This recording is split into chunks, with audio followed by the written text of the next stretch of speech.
Hello guys, this is vlog number 2 of 3. I'm Michael Burhan, as you know, so let's get down to it. So we're talking wrestling today, and for those of you who don't know, I'm on a wrestling podcast every week. Well, I'm on 2. Keeping Kayfabe with Mike Payden and Brandon Legan. That's on the Dream Elite Network on Blog Talk Radio. If you download the Blog Talk Radio player, you can actually listen to the podcast, or you can listen to it online as well. And also I'm on Saturday Smack Talk now, I think it is. Yeah, Saturday Smack Talk with Tony Mango. It's part of the Smart Out Moment brand, www.smartoutmoment.com, and that's only available on YouTube at the moment. I think he's going to do something about getting the station up and running for that, but we'll see what happens. And you can also check me out on my gaming podcast, I Got Gameplay, with myself, Sean Mitchell, and a flurry of other co-hosts, including Mike Payden, Brandon Legan, Samantha Jennings, Miguel Leone, Chris Jester, even Anthony Mango comes on at time to time and just Josh is with us about games. Whatever the topic, whatever we talk about, we always make sure that we make it fun and entertaining for you, so check that out. Now let's get on to wrestling, because that's what we want to talk about. We want to talk about wrestling. I've been looking through like old WCW footage, because we were talking about quite recently on Keeping Kayfabe about Sting versus Hogan and what went wrong in that, and it kind of mirrors the fact that what happens in TNA and what they're doing wrong so often. They tend to focus on certain characters until they get old. And I don't mean old by age, I mean old with like Bischoff, whoever is in creative at the time, decides, oh, I don't want to do this no more, let's go and focus on someone else. For instance, you have the Aces and Eights, you have Jeff Hardy, you have AJ Styles. AJ Styles is supposed to be your Sting. You've modelled him after Sting. He's very emo, very complicated, not on the side. And then you have him get beaten at TNA Slammaversiry by Kurt Angle, which was stupid. I don't know why they did it, because he's supposed to come back and beat his unstoppable force. Now he's clearly not unstoppable, is he? And now he's disappeared off the face of the planet again, and you know, there's rumoured that he may be joining Aces and Eights, who knows. Now, you've got the Aces and Eights faction themselves. It's supposed to be the strong, built-up heel faction, and now instead you have Bully Ray as the only member of the group to hold a championship. He's the TNA World Champion. They're not focusing on any other championships at the moment. Devon has just lost the television championship to Abyss, who has disappeared altogether, and you now have Joseph Parks, his quote-unquote brother, going in the Bound for Glory series. If you've watched TNA this week as well, you've noticed that they've taken focus off of those guys to Quentin Rampage Jackson. Now, I have a huge problem with this, because they did it to get themselves on TMZ and have Jackson come in, debut, say a few little things, get into a little argument with Kurt Angle, and then fuck off of television to get trained. If you were going to train him first, train the guy, do not put him on television. It's one thing that I get really angry about. It's the same thing you do with King Mo. You get him on television, you promise that this guy's going to wrestle, he's going to be the biggest thing that the industry's ever known, and what happens? He's gone. And a lot of you guys, a lot of the wrestling sites are sitting there going, oh, it's breaking news, he signed to TNA. He hasn't signed to TNA, he signed a deal with Spike. Spike's paying Quentin Rampage Jackson's money. He is on Bellator MMA and TNA Wrestling. He's on both shows. He's going to be doing the dual role of MMA and wrestling at the same time.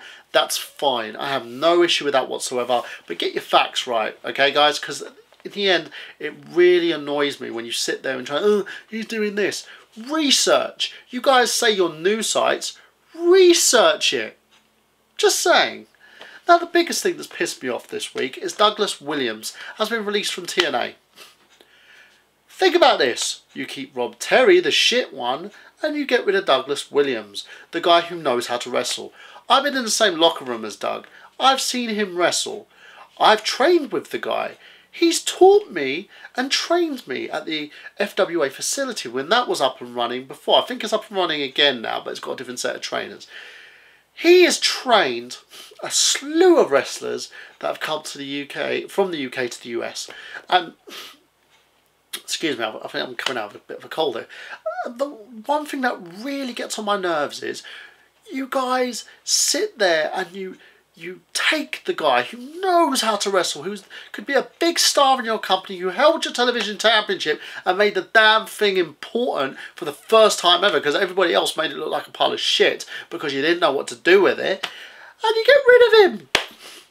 It don't make sense. You know, the fact of the matter is, this guy was worth 10 of your guys on your roster, and you've got a load of guys you don't know how to work with. You've got guys who've done the gut check challenge who are not on television yet, and who have done like the British Impact thing. I don't even know what the fuck it was called, but they got Rockstar Spud out of it. And you're telling me that you've got all this talent and you're not putting them on television? What's the fucking point, TNA?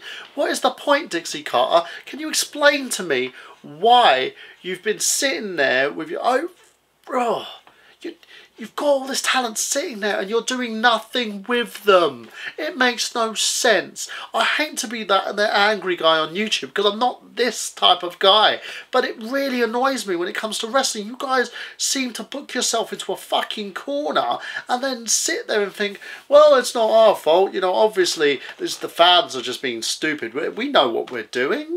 We have Eric Bischoff, the guy who basically fucked up WCW's biggest storyline with Sting, so you obviously know what you're doing. God, you started off well and you're going like this.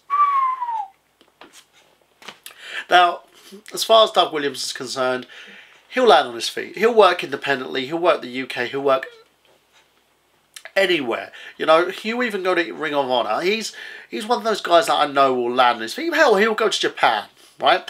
But the fact is, they should have made that decision. That decision should never have been made to release the guy. It just, it boggles the mind. And TNA, I will tell you right now, you suck. You suck ass. And the fact of the matter is, I'm so close to dropping your product again because, and I even know that Hogan is going to be your next world champion. I bet any money you're going to do that, and that's going to make me throw up.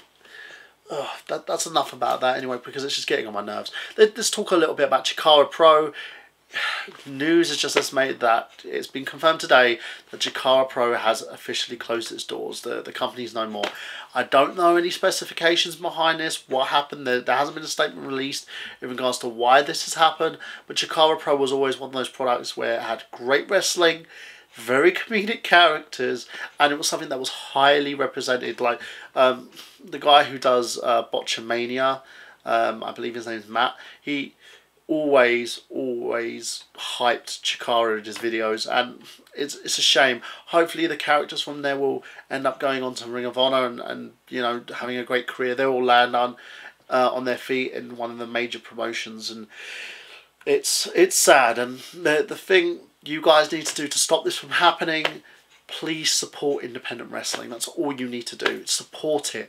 If you don't support it, things like this are going to happen. Companies are going to end up closing down, and it's all about big business at the moment. A lot of companies are crushing the little guy, and it's the little guy you need to sustain the economy and bring it back up again, because they need to end up earning the money and grossing the DVD sales and making enough so they can pay the talent and make the company works.